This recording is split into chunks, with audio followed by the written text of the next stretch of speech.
Thank you, Presiding Officer. Today's statement is a bit different to those I've made in recent weeks, mainly because the most important decisions for the period ahead were set out on Saturday. I will, of course, reiterate those decisions and the reasons for them in the course of this statement. However, I'll also share with the Chamber the latest information we have on the new strain of COVID that is causing us such concern, and I'll reflect on the ongoing impact of the closure of the UK-French border to accompanied freight. Today's statistics, like those we've been reporting over recent weeks, underline, I think, a couple of points. Firstly, COVID is still circulating in Scotland at a higher level than we would wish it to be. However, and I appreciate this may be less obvious, the case data from recent weeks also shows that the levels system has until now been effective. In late October, Scotland was recording more than 160 new cases per 100,000 people an average every week. 2 weeks ago, it had fallen to 100 and is now around 116 per 100,000. That level of incidence is significantly lower than in other parts of the UK. For example, it is around half that of England and around a fifth of the case incidence currently seen in Wales. However, after a sustained period of decline, our case numbers are now more volatile again and indeed have risen by around 15% in the past couple of weeks. The numbers of people with COVID who are in hospital and ICU have also risen slightly again after a period of quite marked decline. Now, in any circumstances, these trends would be a cause for concern and they would merit close analysis, but they would probably not, on their own, justify the actions that I announced on Saturday. What has changed our thinking and approach significantly is the information we have received over the past 8 days or so about the presence and impact of a new variant of COVID. Now, it is important to stress again today that there is no evidence at this stage that this new variant causes more severe illness than previously circulating strains, nor is there any evidence so far that it will undermine the effectiveness of either vaccines or treatments. But this new variant does seem to be much more transmissible, perhaps up to 70% more transmissible, which means that it can spread far more quickly and easily. As a result, there is now a significant degree of confidence amongst experts that it increases the R number and that the scale of increase could be 0.4. Now, given that the R number in Scotland is already hovering around 1, this is obviously a very real concern. Also, analysis was published yesterday by the Office of National Statistics of the results of the weekly ONS COVID infection survey, which uses PCR testing on a random sample of people in Scotland and looked for a proxy marker known as the S-gene dropout. There is continuing technical work underway on the use of the S-gene dropout as a marker for this new strain, and it is not absolutely definitive that every case with this marker will be the new variant.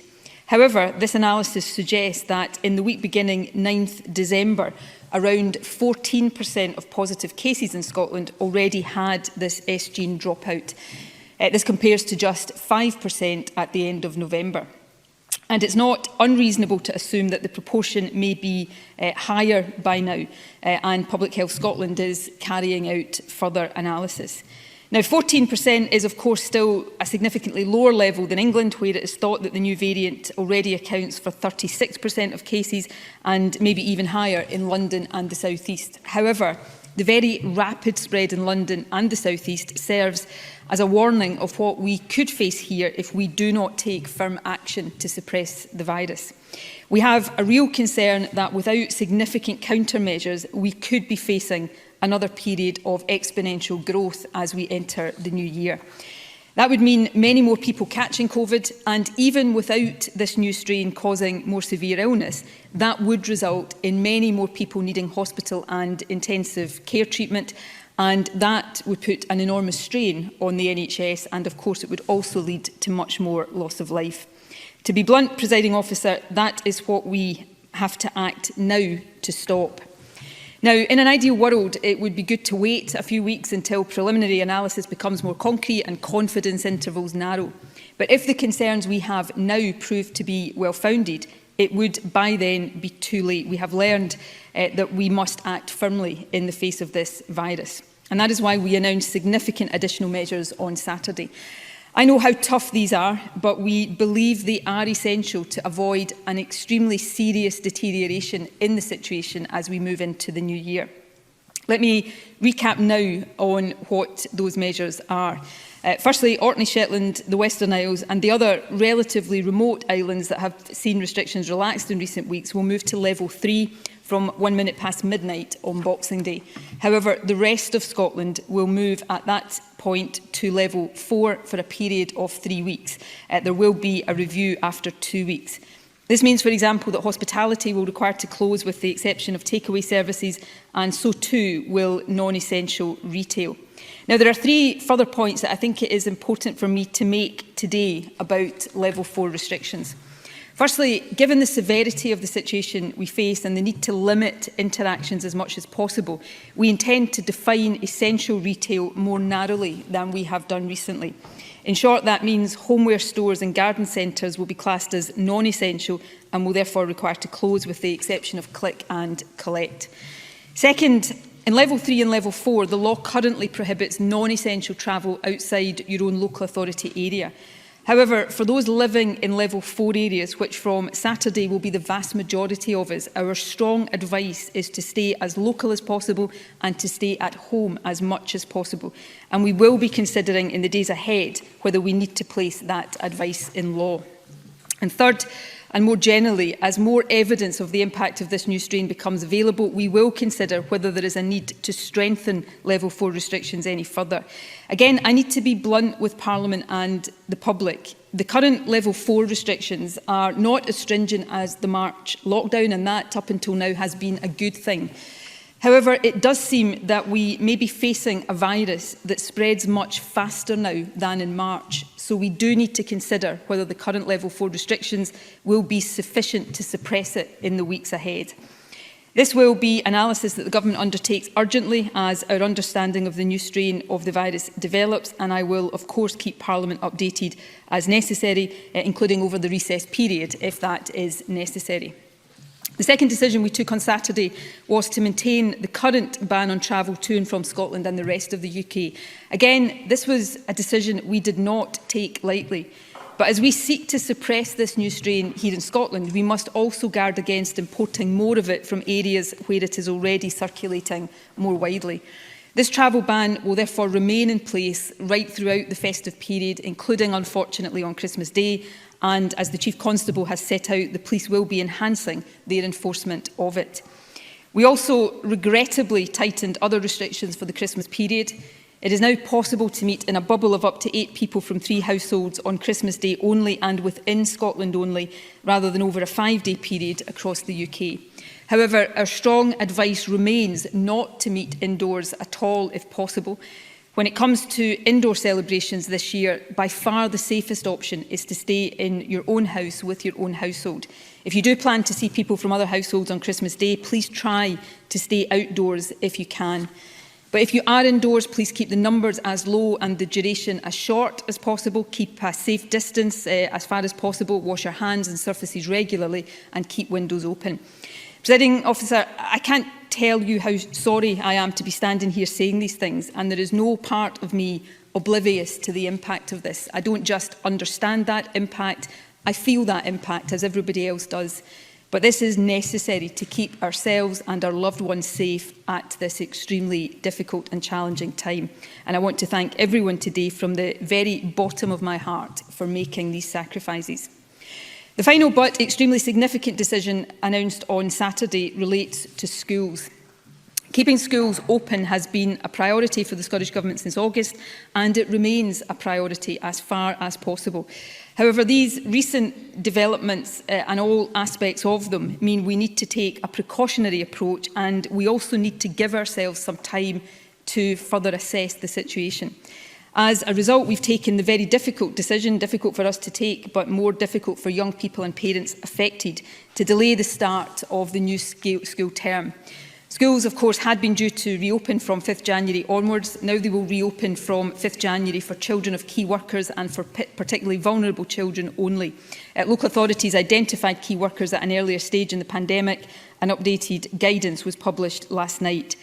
For all other pupils, the school term will start on 11th January. However, the first week of term at least will take place online.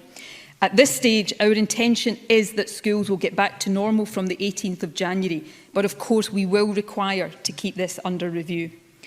Presiding Officer, I know all of these measures are harsh and they are extremely difficult for individuals and for businesses. For so many businesses, I know that these announcements represent a horrible end to a terrible year. Financial support will remain available for businesses affected, and the Finance Secretary is urgently assessing what more the Scottish Government can do, particularly for the sectors most acutely affected. I also know that the developments of the past few days, while worrying for everyone, will cause particular anxiety for those who are shielding. The Chief Medical Officer has written to everyone on the shielding list who will enter level 4 on Saturday, setting out the advice that applies to you. This advice has also been sent by SMS text message and is available on the government website. The level 4 advice is of course restrictive, but it still encourages you to find a balance that is right for you. Among other things, the letter will advise that if you are on the shielding list and you cannot work from home, you should speak to your employer, who must put precautions in place to keep you safe. However, the letter also serves as a footnote which can be used to obtain statutory sick pay if you cannot safely go to work. The letter also provides details of how to get help, for example, if you have difficulties accessing food or groceries or other supplies in this period. Please don't hesitate to ask for support if you need it. Finally, Presiding Officer, on this matter, I know many people may question if these measures are strictly necessary, especially given Scotland's relatively low level of prevalence compared to other parts of the UK. My firm judgment is that they are absolutely necessary. They're not simply at this stage a response to our current situation, but they are necessary precautionary measures to avoid a significant deterioration in our situation caused by this new strain of the virus over the next few weeks. In short, these measures are essential to protect our National Health Service and to save lives. I do not expect a single person to be happy about them, but I do ask everyone to try to understand that these decisions would not have been taken if we did not consider them to be essential. Presiding Officer, before I close today, I want, of course, to address the impact of the decisions by a number of other countries to close their borders to the UK in response to the new strain of the virus. By far the most serious impact derives from the closure of the UK-French border to accompanied freight. I took part in a COBRA meeting on this issue yesterday and also chaired our own Resilience Committee. I was hoping that there would be another COBRA meeting again later today, but at the time I came to the Chamber, that was not yet confirmed, but I do hope that will happen. This situation is serious, it is urgent, and for our food exporters, it is rapidly deteriorating. It needs the UK Government to reach agreement with France without delay to get freight moving again. There is simply no time to lose. I want to stress at the outset that we have no concerns about medicine supplies at this stage. That was something covered in detail both at COBRA and at the Scottish Government Resilience Committee yesterday. And we also have no immediate concerns about food supplies. Supermarkets are well stocked, and so there is absolutely no need for anyone to buy more than planned in the run-up to Christmas. Of course, if the situation is not resolved in the next day or so, we may start to see pressure on some fresh produce after Christmas, but that is not a concern right now, and I hope it will not arise at all. However, what is of real and immediate concern is the impact on our food exporters, especially the Scottish seafood sector. This is the peak time of year for seafood exports, and the Christmas export trade is now almost certainly lost. That is devastating for our world-class seafood businesses, and they do need and will get our support. We are liaising with the sector on the need for immediate financial support, and I also raised the issue of compensation at COBRA yesterday. However, what the sector needs most of all is for the UK Government and France to agree a protocol to get freight moving again without delay. If that doesn't happen almost immediately, the sector stands to lose its New Year export trade too. Now, I very much hope a protocol will be agreed between the UK and France today. Indeed, I hope that we may even get movement during this statement, but that is not yet certain. And what is even less certain is how long any agreement will then take to be put into operation. The Scottish Government is and will continue to press the UK Government to give this the utmost priority, and we stand ready to help in any way we can. Since any solution is likely to include mass testing of freight drivers, that willingness to help includes a willingness, if the terms of the agreement allow, to provide testing facilities for our sector here in Scotland. I want to assure the sector, Parliament and the public generally that I and my ministers will remain fully and actively engaged on these matters until they are resolved. Presiding Officer, let me conclude. We are now, of course, just 3 days away from Christmas, and I am acutely aware that today's update has not had a festive feel to it at all. We have known that our path out of this pandemic would not always be smooth and straightforward, and that it would bring dark days and challenging periods. Saturday, I know, felt like a very dark and difficult day for all of us. And I know it's not possible for me to take away the heavy burden we all feel just with some hopeful words. But I do nevertheless want to end on a hopeful note, because hard though it is to feel it right now, there is hope on the horizon and we must try not to lose sight of it.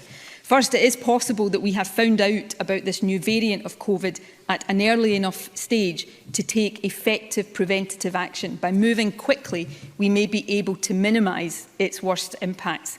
And all of us have a role to play in that. I know that it sometimes seems as though we're powerless in the face of this virus, but we are absolutely not. None of us can guarantee that we won't get or transmit it, but all of us can make choices that make that less likely. And that remains true of this new variant.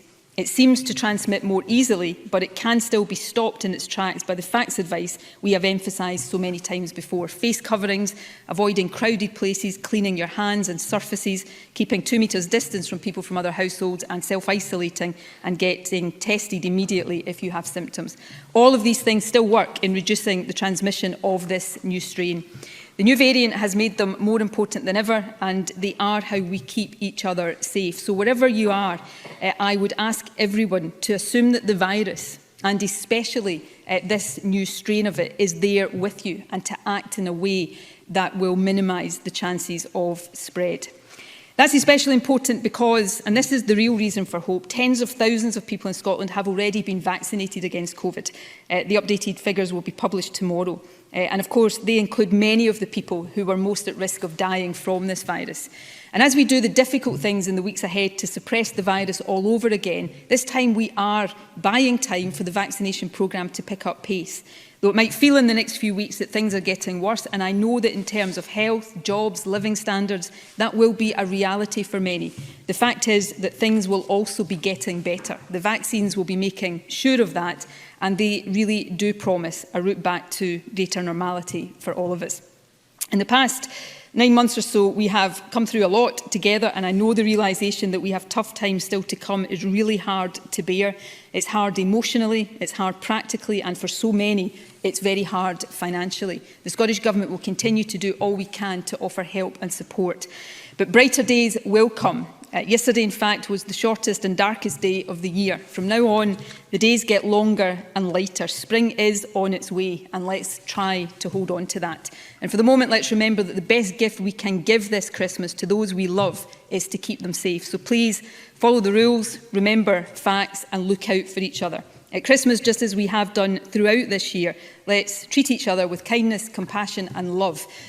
I fully appreciate that this may not be the happiest of Christmases for everyone, but I do want to take the opportunity today, Presiding Officer, to wish everyone a peaceful and a healthy Christmas.